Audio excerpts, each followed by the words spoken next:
DDO साहब घबराइए मत। आपको संविधान के तलवार से इतना काटूंगा ना कि आपको जगह नहीं मिलेगी जवाब देने के लिए। इन अधिकारियों का पैसा लेने के बाद काम नहीं कर रहा दिमाग, ये आनंद फानंद में उल्टा सीधा काम कर रहे हैं, जो मन में आ रहा है वो लिखने का काम कर रहे हैं, जिसमें डिस्पैच संख्या 4786 दिनांक 22/7/2025। ये ऐसे अधिकारी हैं कि जिस जनपद में जाएंगे समझो कि उस जनपद के एक एक नागरिक का किस्मत फूटा हुआ है, सरकारी धन का दुरुपयोग हो रहा है, सरकारी धन का सुरक्षा अभियान से करेंगे। विकास अधिकारी का इतना बढ़िया छवि है कि अगर कोई व्यक्ति सिग्नेचर कराने जाता है इनके पास तो ये 10,000 रुपये की मांग करते हैं। आप सभी साथियों को मेरा सादर नमस्कार प्रणाम। साथियों, मैं सीधे जनपद बलिया के आला अधिकारियों के साथ जुड़ना चाहता हूं और उत्तर प्रदेश के एक एक जनता को जागरूक करने में आया हूं और उन अधिकारियों कर्मचारियों के बारे में मैं पोल खोलने आया हूं जो भ्रष्टाचार में लिप्त रहते हैं, जो भ्रष्टाचार को बढ़ावा देने का काम करते हैं। मैं बात कर रहा हूं जनपद बलिया के तमाम उन अधिकारियों के जो उनके पास गरीब जनता से लेकर तमाम लोग जाते हैं कि अधिकारी कर्मचारी हमको न्याय दिलाने का काम करेंगे, लेकिन ये न्याय नहीं दिलाने का काम करते हैं। इन लोगों को चाहिए पैसा, अगर पैसा पा जाते हैं तो ये गलत को भी सत्य करने से पीछे नहीं हटते। मैं आपको बताता हूं, पहले अपने से स्टार्ट करता हूं। मैं अवधेश कुमार राजभर, मेरे ग्राम सभा में तमाम उन फर्जी जॉब कार्ड धारकों का पैसा उतारा गया है जो एक दिन काम नहीं किए हैं। उन लोगों का पैसा उतारा गया है जो घर की बहुरियां हैं। उन लोगों का पैसा उतारा गया है जो बाहर रहते हैं। मैं जांच लगवाया था ग्राम सभा में कि जो सरकारी धन है उसका दुरुपयोग हो रहा है, तो जांच अधिकारी ने कुछ क्या किए कि 12 बिंदु था मेरा, और 12 बिंदु में 3 बिंदु दे दिए ग्राम पंचायत सचिव को जांच करने के लिए। मैं जिसका जांच करवा रहा हूं, आप लोग सभी लोग भली भांति से जानते हैं कि ग्राम प्रधान और ग्राम पंचायत सचिव का कितना बढ़िया संबंध होता है। ये दोनों लोग मिलकर ही भ्रष्टाचार करते हैं। तो जांच अधिकारी ने, जो प्रारंभिक जांच अधिकारी थे, वो दे दिए 3 बिंदु जांच करने के लिए, मनरेगा और हैंडपाइप का, और जो एक सोप्ते का जांच करने के लिए वो अधिकारी किसको दे रहे हैं? ग्राम पंचायत सचिव को। अब ग्राम पंचायत सचिव का मैं जांच करवा रहा हूं, प्रधान का जांच करवा रहा हूं, और जांच का और जो प्रारंभिक जांच अधिकारी हैं वो आकर उन्हीं लोगों को दे रहे हैं जांच करने के लिए। लो भाई, अपना जांच करके हमें आख्या दे दो। बताओ न्याय कहां से मिलेगा? अब आती है अंतिम जांच अधिकारी की। पहले ये नियम नहीं था, लेकिन अब नियम लागू हो गया है कि 2 बार जांच हो रही है। श्रीमान जिला अधिकारी महोदय के निर्देश से दूसरी जांच यानी अंतिम जांच की प्रक्रिया चली। तो अंतिम जांच का जो अधिकारी का चयन किया गया, ये डीएम साहब नहीं करते हैं, ये डीपीआरओ करते हैं। डीपीआरओ के कार्यालय से पूरी कागज तैयार की जाती है। डीएम साहब का भी लेटर डीपीआरओ कार्यालय से ही बनाया जाता है और बनाकर सिर्फ वहां साइन कराने ले जाते हैं ये लोग। और इसमें अहम भूमिका डीपीआरओ साहब का है। वो चिट्ठी बनाने का काम करते हैं, उन्हीं के कार्यालय से बनता है। तो ये लोग ऐसे अधिकारियों को चुनते हैं कि कौन अधिकारी पैसा लेकर जांच को तहस नहस कर सकता है, कौन हम लोग का सपोर्ट कर सकता है। तो अंतिम जांच अधिकारी बने जिला विकास अधिकारी यानी डीडीओ साहब। और डीडीओ साहब का करतूत आप सुनेंगे तो आपके पैर से जमीन खिसक जाएगी डीडीओ साहब आनंद जी हैं, हम बात कर रहे थे डीडीओ साहब की, यानी जिला विकास अधिकारी का। ये जिला विकास अधिकारी का इतना बढ़िया छवि है कि अगर कोई व्यक्ति सिग्नेचर कराने जाता है इनके पास तो ये 10,000 रुपये की मांग करते हैं। हमारे ही विधानसभा रसड़ा का एक मामला है, जो कोटा, जब कोटेदार को जब कोटा मिलता है, जब कोटे की दुकान मिलती है, तो उनमें तीन जाति के जो है कि अधिकारियों का सिग्नेचर लगता है। तो डीडीओ साहब के पास जब सिग्नेचर कराने के लिए वो आदमी पहुंचता है तो ये डीडीओ साहब 10,000 की मांग करते हैं। इनके जो कर्मचारी हैं, जो उनके कार्यालय के, कहेंगे डीडीओ साहब 10,000 रुपये की मांग कर रहे हैं, और 10,000 रुपये की जगह पे 5,000 रुपये दिया जाता है तो सिग्नेचर नहीं करते हैं। इनका ये रवैया है। जैसे हमको पता चला कि डीडीओ साहब को मिल गया, अंतिम जांच अधिकारी बनाया गया है, उस दिन मैं समझ गया कि लगता है कि न्याय नहीं मिलेगा, क्योंकि इसके जैसा बेईमान, इसके जैसे गद्दार, ऐसे अधिकारी अगर भ्रष्ट जो अधिकारी हैं, इस तरह से न्याय दिलाने के पास अगर इनके पास हम लोग जाएंगे तो न्याय नहीं मिल सकता है। क्योंकि बात तो बहुत लंबी लंबी करते हैं। आपको मैं बता दूं कि पहले अधिकारी ने दिखा दिया कि 1,51,000 कुछ रुपया का प्रधान द्वारा चोरी किया गया है एक रोड पे, दूधनाथ राजभर के घर से शिवधन के घर तक 1,51,000 कुछ रुपये का उन्होंने दिखा दिया। और उन्होंने जब आया तो उन्होंने फोटो खींचा तो रोड नहीं बना था। जब खाता सीज हुआ प्रधान का तब ये रोड बनवाया गया।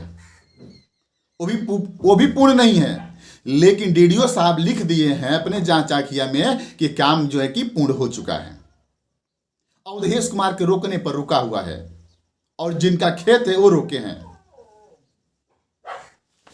इसमें लिखे हैं, इसमें मैं आपको दिखा रहा हूं कि इनके द्वारा लिखा गया है कि चंद्रमा सिंह पुत्र पारा सिंह द्वारा यह कार्य रोक दिया गया कि पहले मेरे द्वारा अपने खेत की पैमाइश करा लेने दीजिए।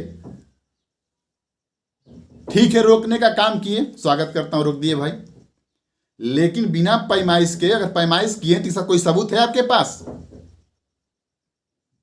बिना साक्ष्य के आप मान गए कि नहीं पैमाइश कराने के लिए। ये वो लोग हैं जो मनरेगा से फर्जी पैसा उतारने का काम करते हैं।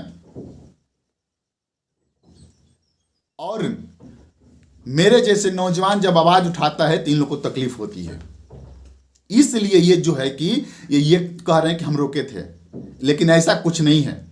गांव की जनता है जो मौके पे, जिनका अगल बगल घर द्वार है, उनसे पूछो ना।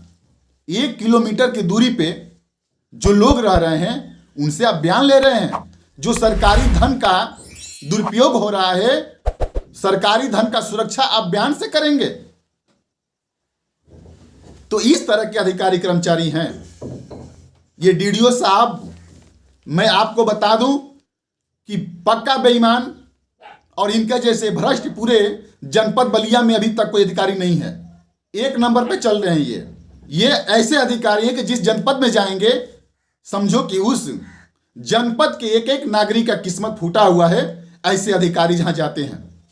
ये डीडीओ साहब जिस दिन जांच करने के लिए आए थे, जांच करने के बाद जब गांव से निकल रहे थे तो अकेले में इन्होंने प्रधान से मिलकर मोटी रकम लेने का काम किया। जो पीछे पीछे गांव के लोग जो जा रहे थे, इनका पीछा किए 2-4 लोग, वो बता रहे थे कि भैया ये गाड़ी में घुस कर पैसा लेने का काम किए। इस तरह की इनकी रवैया है। डीडीओ साहब घबराइए मत, आपको संविधान के तलवार से इतना काटूंगा ना कि आपको जगह नहीं मिलेगी जवाब देने के लिए। डॉक्टर भीमराव अंबेडकर के संविधान से आपको प्रश्न करेंगे और आपको सबक सिखाने का काम करेंगे। आपको पक्का है कि सबक सिखाने का काम करेंगे, इसमें कोई दुराई नहीं है। आपको सरकार नौकरी दी है, आप सरकार के नौकर हैं, जनता का नौकर हैं। आपको नौकरी इसलिए दिया गया है कि आप जनता का काम करेंगे। जिस जनता के टैक्स के पैसे से आपको तनख्वाह मिलता है, उस जनता के साथ धोखा दे रहे हैं। किस उम्मीद पे आपके कार्यालय में लोग जाएंगे?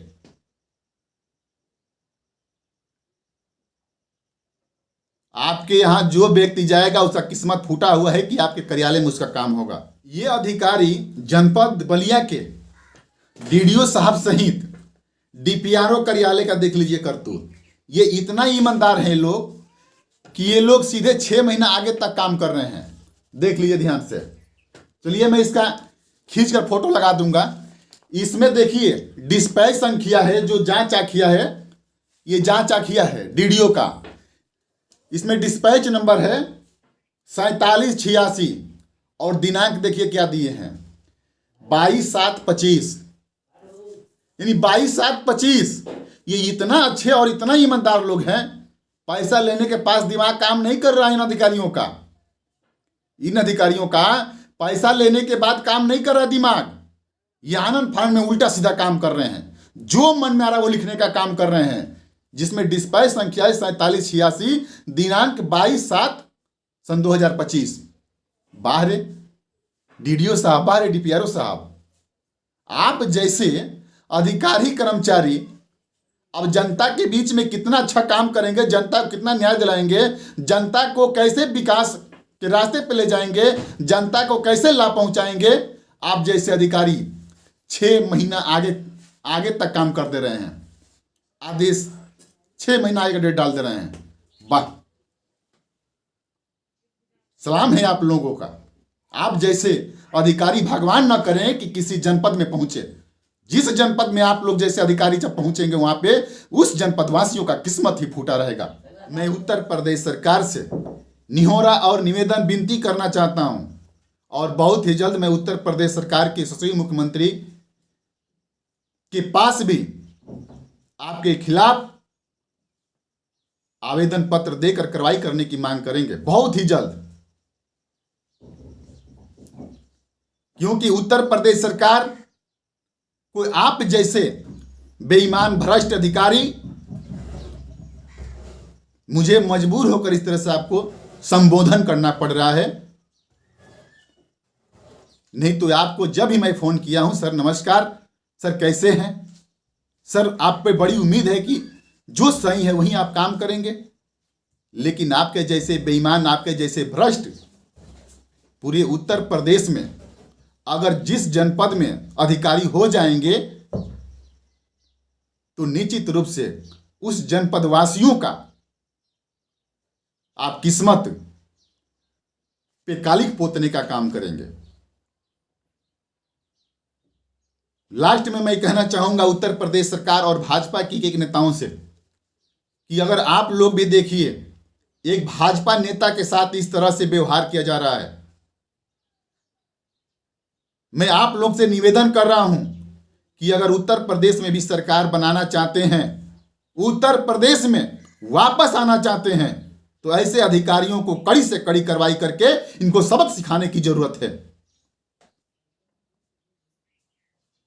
और दूसरा अधिकारी डीपीआरओ जनपद बलिया, ये अपने ही चिट्ठी बनाते हैं, चाहे डीएम साहब का हो चाहे कोई का हो, अपने ही सब कुछ लिखते हैं। लिखा पढ़ी में ये गलत काम करते हैं, उल्टा सीधा लिखने का काम करते हैं। और सूचना अधिनियम सन 2005 के तहत सूचना मांगने पर भी ये जल्दी देने का काम नहीं करते हैं। 1 महीने बाद इनके पास जब मैं गया मांगने के लिए, सूचना अधिनियम के तहत मैं आवेदन इनको दिया था और मांगने गया 1 महीने बाद, तो इन्होंने हमको सुबह 11 बजे पहुंचा तो इन्होंने कितने बजे बैठे बोला, ये बोला कि 3:30 बजे आपको मिलेगा, वही बहुत रिक्वेस्ट के बाद। 3:30 के बाद इन्होंने इनके जो कार्यालय में काम कर रहे हैं ये लोग टरकाते गए करते करते शाम को 6 बजे के बाद इन्होंने देने का काम किया है। इन लोग का मनसा था कि किसी तरह से अवधेश राजभर यहां से चले जाए, लेकिन हम भी ठान लिए थे कि नहीं, आज लेकर ही जाएंगे।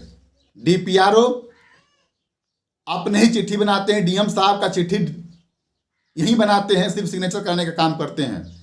श्रीमान जिला अधिकारी महोदय, आप पे पूरा उम्मीद लगाए हुए जनपद बलिया की एक एक जनता ये सोचकर आपके पास जाती है कि आप न्याय दिलाने का काम करेंगे, लेकिन आप अपने निगरानी में जिस दिन से इन जांच हो रहे हैं, इन लोग का चिट्ठी जो बनाया जाता है आपके जो आदेश का, अगर आपके कार्यालय से बनाया जाए तो निश्चित रूप से न्याय मिलेगा। और आपसे भी निवेदन करना चाहता हूं कि महोदय, अपने देख रेख में सही से जांच कराने का काम कीजिए। ये अधिकारी आपको गुमराह करके धोखा देने का काम कर रहे हैं और साथ साथ उत्तर प्रदेश सरकार के यशस्वी मुख्यमंत्री माननीय श्री योगी आदित्यनाथ जी को धोखा दे रहे हैं, इस सरकार को धोखा देने का काम कर रहे हैं। तो साथियों, मेरे जनपद बलिया के और उत्तर प्रदेश के एक एक जनता से मैं आप लोग से पूछना चाहता हूं, क्या इस तरह के अधिकारियों के ऊपर क्या होना चाहिए? कमेंट बॉक्स में जरूर बताने का काम करें और इस वीडियो को अधिक से अधिक शेयर करें ताकि सरकार के पास पहुंचे और उन अधिकारियों के पास पहुंचे जो इस तरह के करतूत करते हैं। आप सभी साथियों को मेरा सादर नमस्कार, प्रणाम। जय हिंद, जय भारत।